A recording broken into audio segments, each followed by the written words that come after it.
Well, hello everyone. Whew, okay. I wasn't seeing any comments for a second, so I suddenly got worried that I disabled something. You know, Facebook changes stuff all the time. So I did a quick check and great to see you. Okay. Hey. Um, hey, Gwendolyn. Hey, Drew. Woo! Okay, yes. I'm back again, and hey, Tony. Hey. So, yes, it has been another week, and I'm back with Fair Life, decked out in my fair garb. Uh, Missing Fair because I wasn't there this past weekend, but looking forward to it in the not too distant future. Had an interesting week. I did something I've never done before. This is technology based, so don't blame me too hard. But I actually cracked my phone, the screen on my phone anyway. First time for me. I've never done that. I've owned a cell phone for what, like 20 years now, and I've never broken it like that. I've never cracked a screen. So, wow. And it was just a small little drop of like 2 feet. It just hit the angle just right. So, you know how it goes. But already ordered a new screen and I'll be replacing that over the next couple of days. Woo! So, yeah, always crazy. Always crazy. Huh. So, yeah, I'm still not getting many comments. I don't know if I'm not seeing people or what's going on. Something weird's going on with comments. Hmm. Huh. I don't know. I'm gonna have to work on that and see what's going on. But we shall see. If you're if can everybody hear me? Is that coming through okay? Just to make sure. Not that I'm paranoid, but I'm paranoid. And hey, Mark. So okay, I'm seeing that. That's good. Um. Oh, 5 by 5. Okay. Yes. Okay. Excellent. Thank you. Thank you. Oh, right, right. I guess that's true because yeah, there are people um who are out of town. So yeah, maybe there are a few less. That is a very good point. Oh well, it happens. So yes, they'll miss out on my story on what happened to my cell phone. Don't worry, that's all there is to the story. I took care of it, and it's always stressful. I guess have y'all had a lot of phone problems in your world? I don't know. I for me this is kind of new. I'm so not used to it. I use a phone for years and years and years, and then finally it dies on me, or I need a new one, and okay, I'll get a new one. That's kind of how I've always played it. I've always taken care of my phones very cautiously. But I know people who've had really bad luck. They just seem to break phones yearly almost. I think that's the person a lot of phones these days are made for, the ones that just break all the time. But that's how it goes. That's how it goes. Anyway, great to see you all. And it is a strange. Oh, hey, Kathy. And Bethany. And Tim. Yes. But yeah, so last week was kind of a big deal. I don't know how many of you have been following that in the news over in England, but it was the well, I guess it was the Queen's Platinum Jubilee.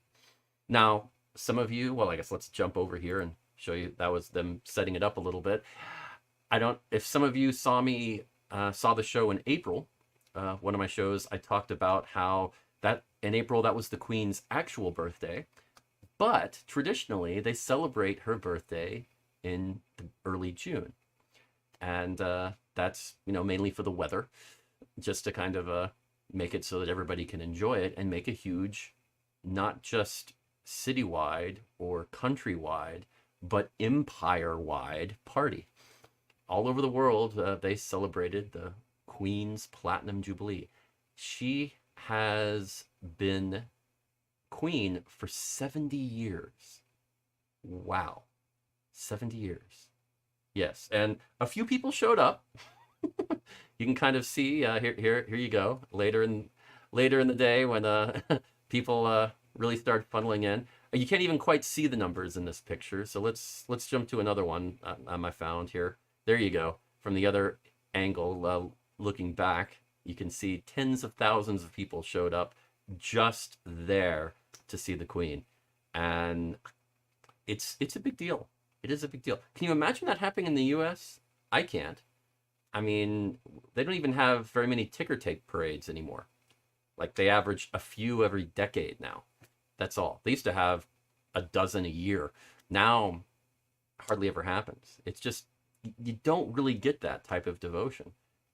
Having a monarch is a very odd personal thing, at least to people in America. I think elsewhere in the world, and especially in England, they get it. It's a very interesting, interesting way to look at an event, at an institution, at a person. That I don't know if America has anything that's remotely comparable. It's an automatic respect that, and an affection for somebody that you don't know at all. Very paternal or maternal, depending on whether it's a king or queen, in an odd way. It's it's interesting. It is very interesting. Um, hmm. So yes, now the it went on for several days. The BBC had coverage for 15 and a half hours. 15 and a half hours of coverage over several days. Can you imagine having that in the US outside of the Olympics? Not really. Maybe some sports events like the NFL draft or or the basketball championships or something, but even that is nothing compared to that. It's crazy. It's a crazy event, and it yeah, it just culminated with seeing the Queen. And of course, normally the Queen interacts a lot during these several days. She was available for about 27 minutes this year, and a lot of her normal duties were carried on by her son, Prince Charles. So kind of a big deal, but you're kind of starting to see the end of an era here, I think, and that's where things get kind of interesting. Yeah, here, let's take another shot. You can kind of see they have military flyovers showing it's a standard kind of parade where they have the military flyover, and it shows off the military power of the United Kingdom, that kind of thing. It's been that way for over 250 years. So kind of a big deal, but definitely interesting. Definitely an interesting thing that I think as Americans, it's hard for us to fully grasp. Um, yeah, it's a level of patriotism that is strange. Yeah, she's actually 96. She turned 96 in April, Tanya. So yeah, that is very true. Yeah, right. The Corgi drones, and yeah, 96.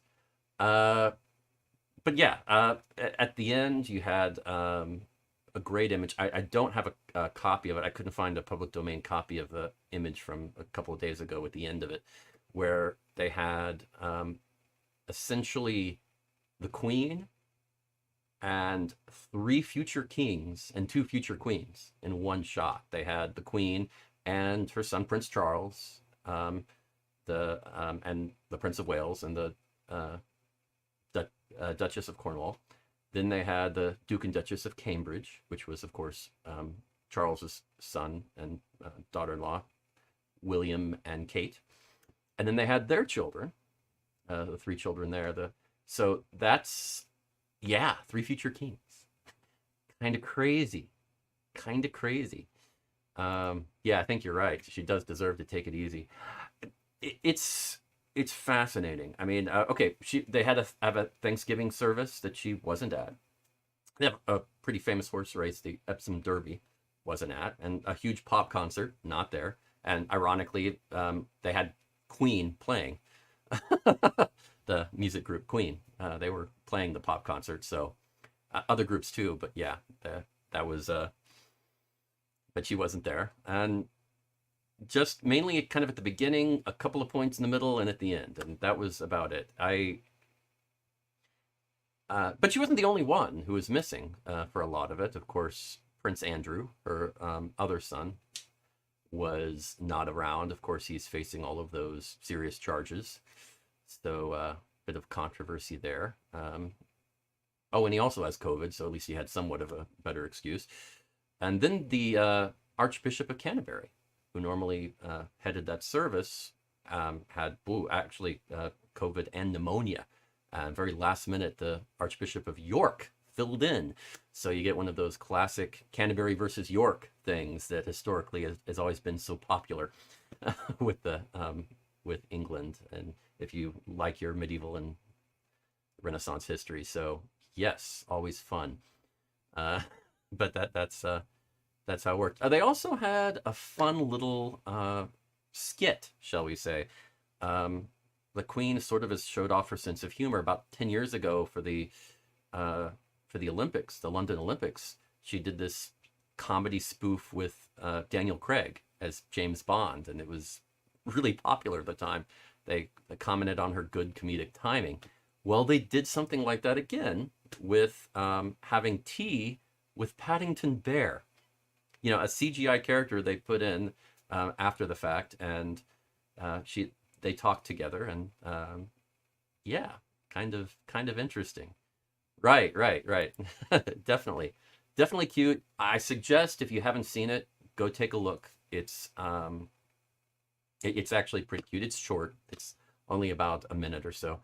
But yeah, I mean, she did a good job, and you could tell that she was making a serious effort to kind of, still be there as much as she could. And I think having that little skit, even though it was done well in advance, was a really good idea, especially considering her health has not been the greatest of late. So I'm sure they anticipated lowering her attendance this year, even months ago. But they still weren't sure how much she could do up until the nights before events. So, yeah, the BBC had to kind of cover a lot with their announcements because normally a lot of the commentary is on the Queen. Let's be honest, it is kind of her event. So, but yeah. Oh, good. I'm glad you saw it. Yeah, it was. They did a good job with it. Voiced by, what is it, Ben Whishaw. And he did a great job. He did a great job. So yeah, that is great. Now, normally, of course, the Queen, she does a lot. She's very active. These are normally a 4-day period where she does a ton of different things. I mean, here's one from many years ago. I think this is the Diamond Jubilee, a picture from that, where she goes out and she greets the public and has all of these different events that she goes to day after day after day. And did not happen this year. Now, of course, that opens up the question of how long is she going to be queen? And it's a good question. It's a very fair question. You know, I really see that there are three possibilities here. Of course, either she steps down soon because her health is failing, and maybe it's even worse than we know. I'm sure they're not telling us everything. Let's be honest. It's Buckingham Palace. So yeah, maybe it is worse. Maybe maybe she's waiting to like get to a number, like thinking, okay, let's start looking at the transition, but let's get to 100. She's 96, so let's try to make it 4 more years. If her health is, maybe she's a little weak, but with reduced public appearances, maybe she can make it several more years. She might be trying to push it to make it to 100. She can be stubborn that way, let's be honest. Or, what I call Texas rules, which is you can pry it from my cold, dead hands. She may be saying, okay, well, I'll stop being queen once I kick the bucket and not before. Not going to give it up. Tough call. I personally, even though she is very stubborn, she's also very practical. And I kind of think that she is probably going to look at a good transition and approach it that. My best guess, is that if, based on her health, she's probably already got a number in mind, and Buckingham Palace already knows what that number is. Yes, yeah, totally. I think, yeah, Tanya agrees with me. Yeah, I think she might be shooting for 100 if her health, if she thinks that she can make it to 100 with her health. I think that's what she'll go for, and she's probably told everybody at the palace that, and it's not going to get out. And they're already preparing. Let's go ahead and make that transition seamless. Charles is going to gradually get into that. shift into that role. And then when she does eventually step down, it'll be more like walking through a door as opposed to what do we do now. She's very practical that way, and I think that's how it's going to go. It may be, if she doesn't think 100 is practical, if her health is really deteriorating, it may be sooner than that. This may have been the start of a sort of a goodbye, as much as I can say goodbye kind of thing, as much as I can get out there. Let's go wave to the people a few times and make this my swan song, and maybe the not too distant future announce it, if her health is that bad. But I think 100, it's a nice number. And I could see wanting to do it because, I mean, being a monarch into your hundreds, wow, that's not done very much. So I could see it happening. So that's my guess. Yeah. So yes, I some of you may remember that where the whole Jubilee thing came from. I talked about that back in April, and it is kind of cool. It was from Charles II back in 1748. Here, I have a picture of him, Charles II. And he, well, I mean, yep, you're right, Tim. That's totally right. Yeah, it's kind of an interesting story. I'll sum up because some of you may have heard me talk about this in April. Essentially, back in 1748, somebody got the idea to, hey, we want to celebrate the king's birthday, but his birthday is in a cold time of year. So let's do it. Let's just set it arbitrarily somewhere in the summer. And there was already a military cavalcade going on around that time. So let's just go ahead and link them up together and make this a party. Now, the history is a little fuzzy on who came up with that idea. Was it the military saying, hey, let's make this a joint thing with on the cavalcade and celebrate the king's birthday too? And politically, that's a good strategy for us because tying our lot in with the king, I mean, they had just gone through some serious stuff with the the Jacobite rebellion and the last Jacobite rebellion, as a matter of fact, and the War of the Austrian Succession. So yeah, I mean, tying that in might have made sense, but my guess is that it was actually the king and his people, because he wasn't always the most popular king. Let's just say this. He was the last foreign-born king of England. And yeah, him and his father, not always popular. Kind of on and off, sometimes had some problems with Parliament. So yeah. Now, history for a long time called him a pretty bad king. That he had a bad temper and really didn't do much, even though he ruled for a good while. But recently, they've reevaluated that. Because, some history, he was apparently very good at foreign policy and did play a part in doing some serious changes with that. Good appointments and, really solidifying some good stuff. He was also, a little trivia, the last British monarch to lead a battle, to lead his army in battle. Now, this was in the War of Austrian Succession, the Battle of Dettingen, I think that's how it's pronounced, in 1743. Happened to be there. I mean, this wasn't really a planned thing. He was traveling for other reasons, but he was going to be fairly close to where that was going on in his travels, so why not stop by, dress the troops, say hi? It was more like that, so it wasn't like him leading the charge. But he was there, and it's a good trivia question, so there you go. Now, also, in the just a few years before this had been the last Jacobite rebellion. And for those who have been to Ren fairs and heard those Scottish songs, this is what most of those songs were written about. Bonnie Prince Charlie, all of that. This is that is the last Jacobite rebellion. So yeah, that was when they were finally crushed, and this was soon after that. So I think I could just see him and his people kind of saying, "Hey, let's have a party." And what they don't really talk about here, um, you don't really think about. I mean, yeah, you throw a parade and all of that. They kind of bribed people to go. I mean, you could look at it, wasn't thought of that way back then. It wasn't like a reward, um, like a bribe. They didn't think about that. It was more like, hey, let's do something cool for our people, and we'll have a party. So they would give out tickets that that they could have like a free loaf of bread when they presented that ticket at that event. So yeah, kind of interesting.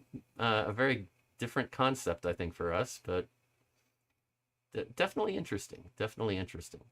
But anyway, I thought that was kind of cool, and it is a very very different mentality, very very different. So yeah, let's go ahead and jump into the fairs coming up before it gets too late, because yeah, it's already after 7:20. But yes, let's jump over. Well, never say that England doesn't have some forethought. Yes. Always good. Uh, but yes, the fair's coming up. A few of the fairs from the late spring that kind of bleed into the summer a little bit have gone away, um, like Oklahoma and all of that, but New Jersey. But we still have some cool stuff going on and something to check out. So yeah, let's jump over and go to the full map. Excellent. Okay, so what we have is going over, we still have the Kronberg Renaissance Festival in Corona, California.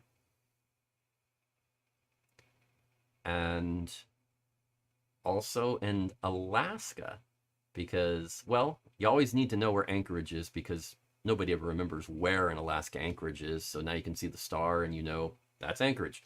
For the Three Barons Renaissance Fair in Anchorage, Alaska, there. You also have the Oregon Renaissance Festival still going on in Canby, Oregon. And jumping over to Idaho, the Sandpoint Renaissance Fair is starting up in Sandpoint, Idaho. So something to check out. Also, we have the Woodland Fairy Festival at Gardner Village in West Jordan, Utah. Now, going down to Texas, we have the Texas Viking Festival and Skaldic Althing, in Page, Texas. That's only going on Friday and Saturday, though. And then in Missouri, we have the White Hart Renaissance Fair in Hartville, Missouri, starting up.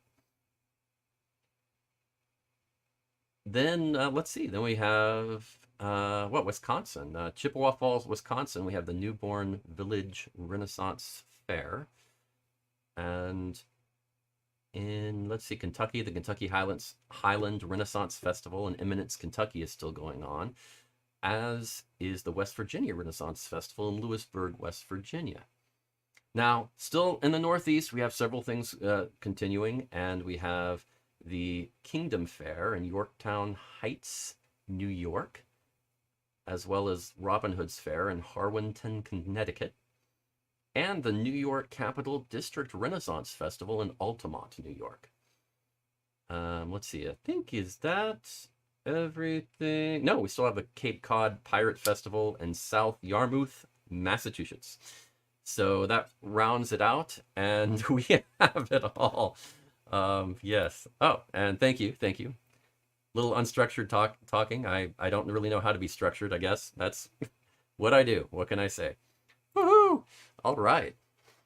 So yes, well, I thought about a 7 reasons real quick, and since we're celebrating the wow, a 70-year rule. I mean, think about how amazing being able to rule a country for 70 years is, how many opportunities and options that presents. I mean, coming from where a president here, admittedly, a monarch now doesn't quite have the same level of power that a president does in some ways, but even so, a president, 4 years, 8 years maybe, and then that's it. 70 years to make change. Even for a current British monarch who can sway a lot of public opinion, it opens up so many possibilities. It's quite interesting. And to say that she has made a difference is a bit of an understatement. I mean, she became queen before there was rock and roll. I mean, this was a while ago.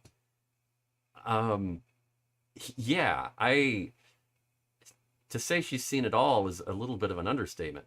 Um, so yeah, it's really, it's interesting to look at it that way. Now, of course, here in the not too distant future, we're probably going to go to a king, which, you know, is, instead of God save the queen, it's going to be God save the king. And most of the people living now don't remember a time when that happened.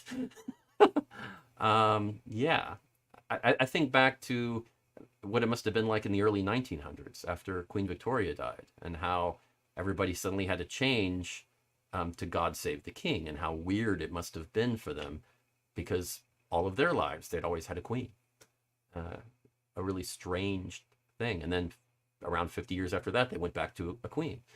So it kind of changes the whole national identity in a way. Very strange. Very interesting. So I thought for 7 reasons, let's do 7 reasons a long ruling monarch is good for the country. I know I'm being very educational today, and I'm sorry about that. It wasn't really intentional, but it just kind of worked out. So yeah. Okay. So 7 reasons a long ruling monarch is good for the country. Okay. Number 7. Number 7. It avoids civil war. Now, it reduces partisanship, which in sometimes is a good thing. It's kind of interesting to think. I mean, you think about that whole obsession, you know, in medieval and Renaissance times, especially, with having an heir and doing it immediately. Whether it's Henry VIII or Marie Antoinette or whatever. I mean, how obsessive they were. And I think to our modern sensibility, it comes across as a bit, shall we say, vain. Like, you know, you just want to have an heir. I mean, get a grip. It's not that big of a deal.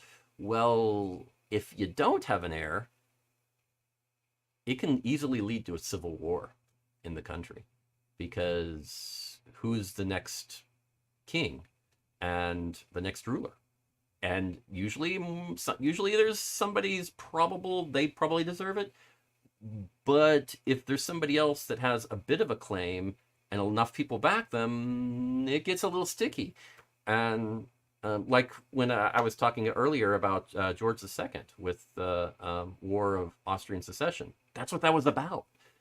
It happened all the time. So they were nervous about it. They were really scared. So yeah, having that long rule means, you know, even though there is partisanship, there are different sides to views. There's always, both sides look to the monarch as somebody that they follow. So there's always a common belief and respect for the monarch that they share, which really changes it. I mean, imagine if in America, if Republicans and Democrats had respect for each other in some way. It's hard to fathom, I know, but imagine. It is a different mentality, like I said. Number 6, it avoids radical change. Now, I know sometimes radical change feels like exactly what we need, but and moving too slow is Janine, yes, I think you I'm almost done, so yes. And since you just joined, this is 7 reasons a long ruling monarch is good for the country. So yes, avoids radical change. I know that slow change can be very frustrating, but there is one thing that's worse than slow change, and that's change that's too fast. That normally leads to it can very much lead to another civil war, a war of some kind. Of course, if the change is too slow, the people revolt, and you get France all over again. And it can happen either way. But that's what happens when monarchs don't care. They don't pay attention. They check out. and that's the problem. So you have to strike that balance, but it can be a good thing. Okay, number 5 makes everyone a history buff. I mean, think about it. I mean, the common people of the land, they have all of that tradition in the monarchy, all of that stuff that happened. I mean, they remember it. They pay attention to it. They know this king, that was their father and mother, and then that was their father and mother, and they know that stuff. I mean, common everyday drink at the pub people know that stuff. And it kind of makes a little bit of a history buff out of everyone. And I know it's a little silly thing, but I think it's pretty cool. Number 4, it lets the successor prepare. And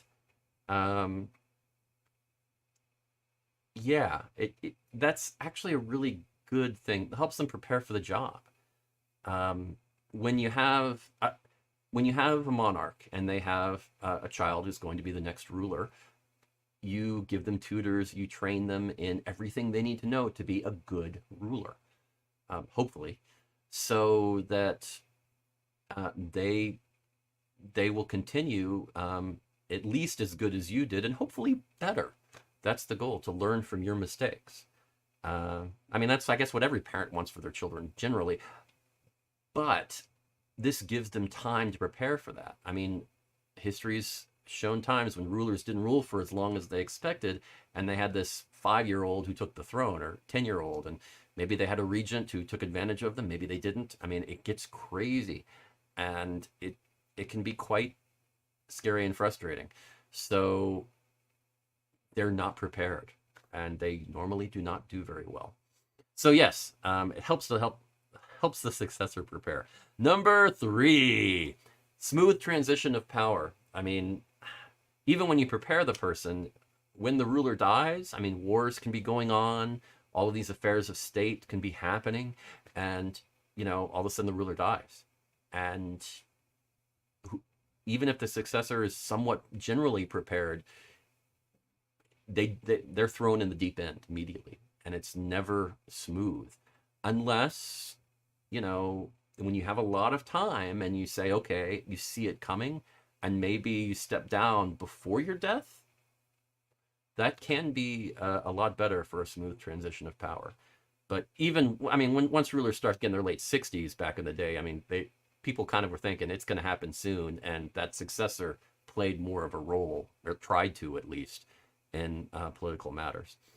Number 2, allows for more change. I mean, think about how restrictive it is to be a president for one term in the U.S.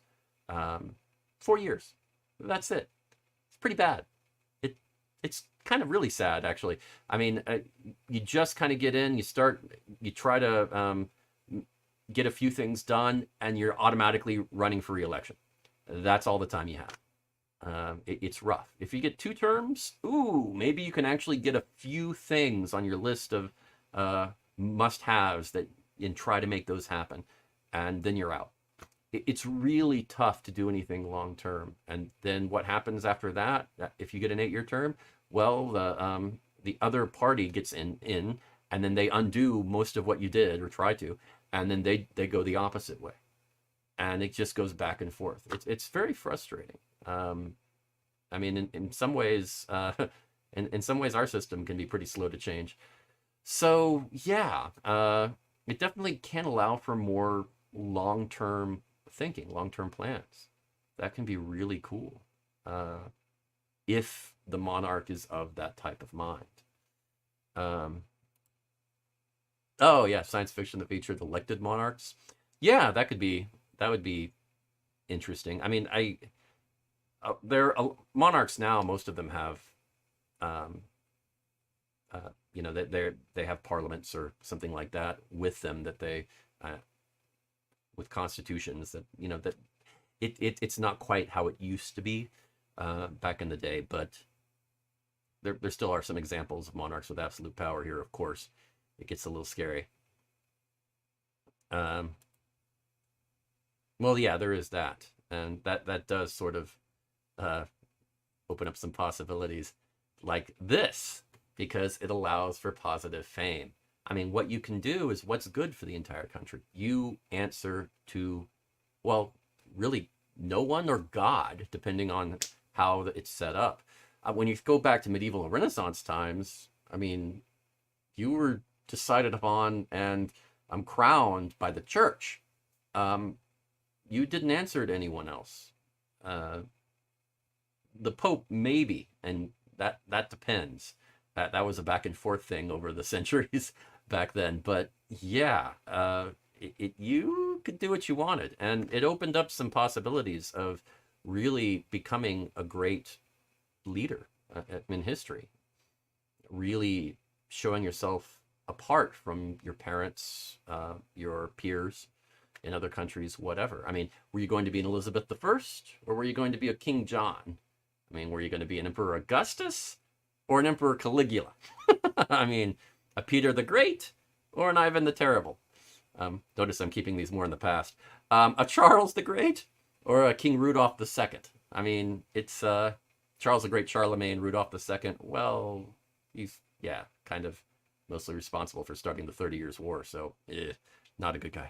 Anyway, so yeah, it just depends on how you want to do, and it does open up a lot of possibilities. Yeah, allows for positive fame. I think that is, it's nice, because when you're time constrained, yeah,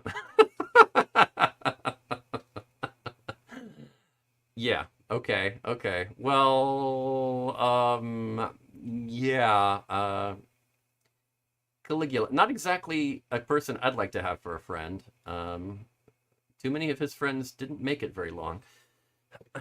So yeah, I would, no, that's okay. Anyway. But for those of you that didn't even notice the Queen's Platinum Jubilee, which I understand, Americans, hey, we don't always pay much attention to it. You know, hey, do take a quick look. Some of it was pretty cool, and especially the Paddington Bear skit. I got to give her credit. She definitely has a sense of humor, and will roll with it. Go with some pop culture for the country, and I like to think she had some fun with it, just by how she acted and some of the things she did. So I really think she did have some fun there, and you can tell. You can really tell.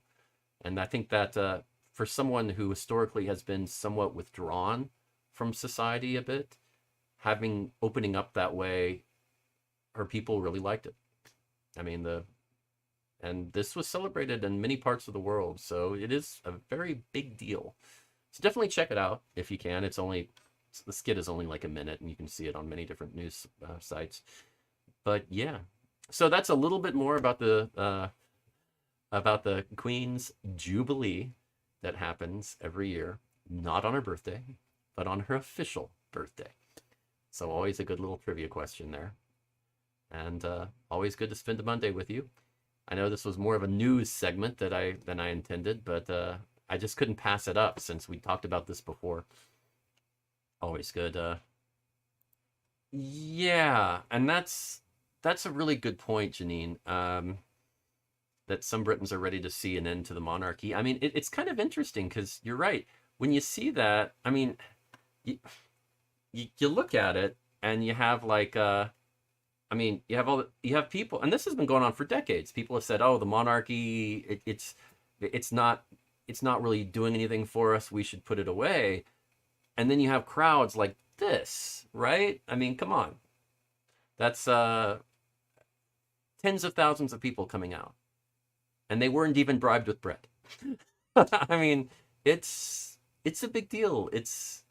I think the closest thing you can kind of compare it to in the U.S., and I know this is not a fair comparison, but I'm just throwing it out, is like a national sports team. Not like a city sports team. Like, cities really, they get behind their sports teams and they love them for no reason. But this is on a national/international level, that it's that kind of feeling that is just, I think that's the closest Americans could conceive of it, really. But yeah, when you get that many people, I think it's kind of a thing.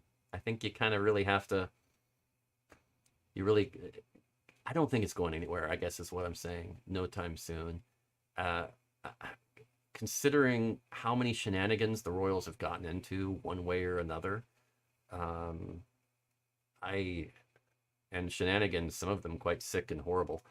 But yeah, I think if in general the Queen has kind of stayed above it, and if William can manage the same after Charles and William, if they can kind of manage the same to kind of stay clean, so to speak, and not cause any controversy themselves. Other family members, hey, I know I'm sure it's very difficult to have that type of life and to always be under a microscope.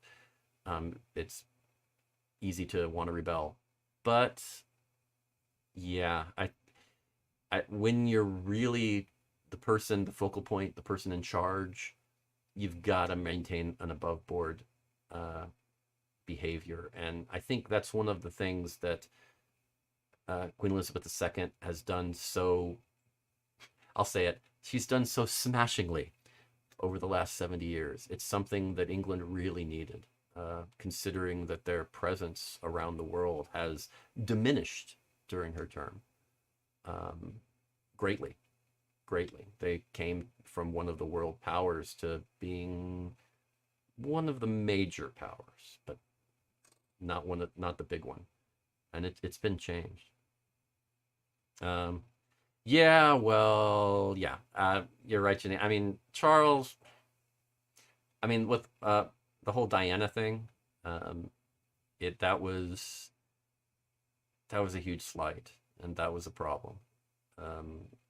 So I think he's going to probably be a more withdrawn type of king. I don't think he's going to be the whole cuddly, I like to talk and hang with my people kind of person. I think he's going to be the go do the ceremonies, and he's going to be like that. I think William might be different. So we'll see. We shall see. But another interesting thing is because she was queen so long, the kings coming up are going to go they're not going to reign for that long because Charles is not that young. So he's not going to last. He's not going to rule for 70 years, let's put it that way. So these are going to go in quick succession in a way. You're talking about maybe 20-year reigns for each of them, maybe. And maybe a little more. We'll see. But it should be interesting. Anyway, so this is the serious Anglophile episode. I'll get back into I'll do something on Italy next week or something. I don't know. We'll come up with something. But I also know that we have some of our watchers are over in Scotland, I believe, right now. So Jan is over there. So hopefully they're having a good time. Take care, and I shall see you next week. As always, have a good night, a good week, and a fair life. Take care.